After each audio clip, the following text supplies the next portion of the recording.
who were in search of scientific and geographic discoveries. British Captain James Cook was unique in his curiosity about the people and cultures of our island world.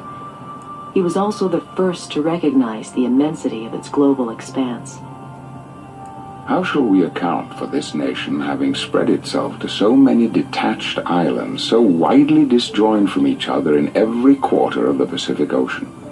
We find these people from New Zealand in the south as far as the Sandwich Islands in the north, and in another direction from Easter Island to the Hebrides. How much farther in either direction its colonies reach is not known, but what we know already in consequence of this voyage warrants our pronouncing it to be by far the most extensive nation upon earth. We have learned a great deal about the lives of our ancestors from the journals and drawings of Cook's 3 voyages in the Pacific. When Captain Cook came to Tahiti on his first voyage, he met a navigator who guided him around the neighboring islands. Several of the natives were daily offering themselves to go away with us, and as it was thought they must be of use to us in our future discoveries, we resolved to bring away one whose name is Tupaya, a chief and a priest. While sailing with Cook over thousands of miles of open ocean, Tupaya was always able to point exactly towards Tahiti without referring to any kind of map or instrument. He drew a map for Cook that showed the location of 74 islands stretching over 2,000 miles of the Pacific. After several months at sea, the British ships reached New Zealand. Cook had learned some Tahitian, but not enough to communicate with the Maori people. Tupaya spoke to them in his own language, and it was an agreeable surprise to us to find that they perfectly understood him. They have the same notions of the creation of the world as the people of the South Sea Islands have, but nothing is so great a proof of they all having had one source as their language. On his second voyage to the Pacific, Cook sailed to the easternmost island of Polynesia, Easter Island. Legendary navigator Hotu Matua had discovered this remote island more than 1,000 years earlier. The inhabitants of this isle, from what we've been able to see of them, do not exceed 600 or 700 souls. Nature has hardly provided it with anything fit for man to eat or drink. As small and as mean as the canoes were, it was a matter of wonder to us where they got the wood to build them with. They do not seem capable of carrying above 4 persons, and are by no means fit for any distant navigation. Cook found hundreds of giant stone statues scattered across the island, standing guard over the villages and resting unfinished in the quarry. Constructing them exhausted the island's resources, leaving no trees for building large canoes. Unable to voyage out, the people of Easter Island were cut off from the rest of Polynesia, trapped on a barren land. On his third voyage, Cook sailed north of the equator and came upon Hawaii, the most isolated group of islands on Earth. He was surprised to find a healthy, thriving, and densely populated society. Canoes now began to arrive from all parts, so that before 10 o'clock there were not fewer than 1,000 about the 2 ships, most of them crowded with people and well laden with hogs and other productions of the island. Cook recognized that the Hawaiian natives were closely related to the people he had seen in New Zealand, Easter Island, and all the islands in between, but he never resolved the question of where they'd come from. Cook believed that the Polynesians originally came out of Asia, but he could not understand how their canoes could have sailed against the prevailing winds, which come from the Americas, from the east.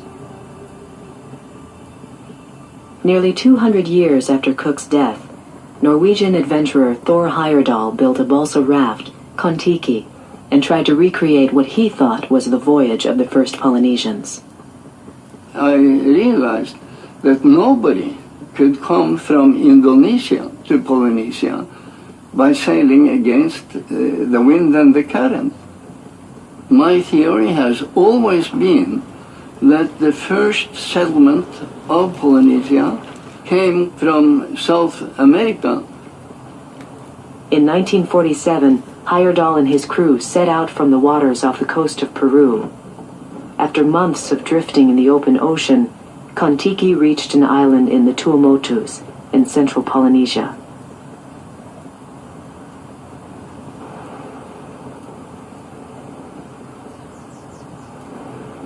We showed that it could be done. We did it.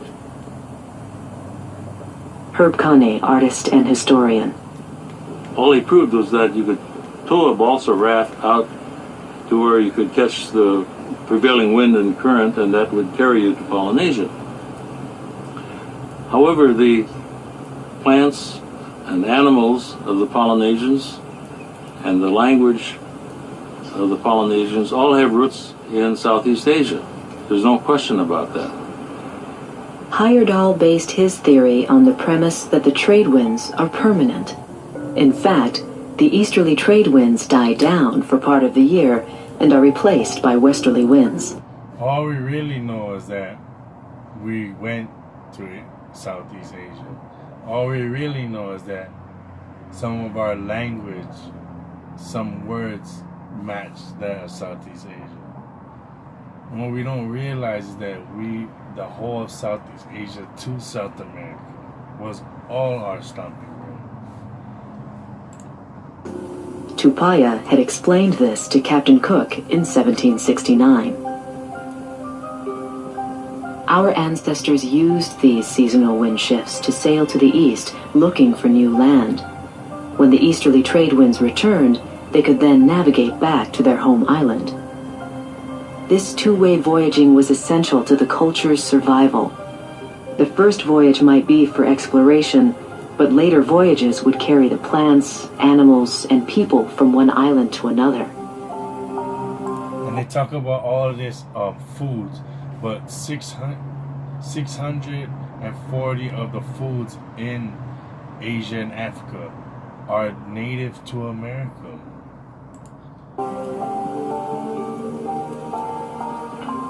You see this, When archaeologists searched for physical evidence to test Heyerdahl's theory of Polynesian origin, they did not find artifacts from South America. Among the objects they discovered was a unique type of pottery, lapidaware. These ceramic footprints trace the route of our ancestors from the western or Asian edge of the Pacific. But if you look at that same type of ceramics, you can find that in South America and Central America, and all this archaeological evidence that's hidden from you of these ancient cultures like the Moche culture, right? I mean, we just shown you that Moche culture, just showing you pottery just like that. To the islands of Tonga and Samoa. Their descendants continued east to central Polynesia, then spread out to colonize Hawaii, Easter Island, and New Zealand.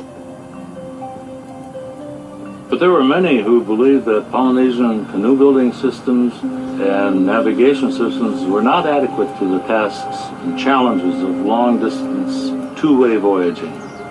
One of the leading skeptics was a writer named Andrew Sharp. Deliberate long voyaging and colonization were impossible. Hawaii, New Zealand, and the other detached islands in the Pacific were each settled by one or more accidental one-way voyages of orphans of the storm, or exiles hoping to find land. Sharp's skepticism became one of the challenges that caused us to build Hokulea, Ben Finney, Tommy Holmes, and myself. Hokulea is a replica of an ancient Polynesian sailing canoe. The Hawaiian community built Hokulea to show that our traditional vessel could be navigated over long distances without modern instruments. Amazing. Herb Kane designed Hokulea. His stories and paintings have taught young Hawaiians about our voyaging history. Polynesians were the only deepwater sailors in the world for at least 2,000 years. The ocean was their own world and their only world. So they weren't really afraid of it in the same way that Europeans were afraid of it. We felt that by rebuilding what was the central object of Polynesia and putting it to active, hard use, that this would inspire a general revival of Polynesian culture. If culture loses its objects, it loses the use of them, the meaning of them, and cultural disintegration takes place. Far more than cultural disintegration has taken place in our islands. The colonizers and missionaries who followed Captain Cook brought devastating losses to our populations, our lands, our belief systems, and our connections with the past. Voyaging without a compass or instruments was made illegal in Tahiti and the Marquesas. In Hawaii, our ancestral lands were confiscated, then bought and sold among foreigners. Our grandparents were punished for speaking Hawaiian or dancing the hula. Ships from all over the world brought thousands of people to live and work on our islands. Their numbers increased and ours diminished. As our old people died and the young forgot our language, we lost immeasurable resources for passing on our history through oral tradition.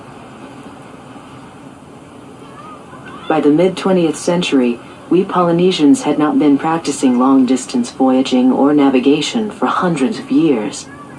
The stories of ancient sea journeys and legendary navigators haunted us like fragments of a dreamlike past.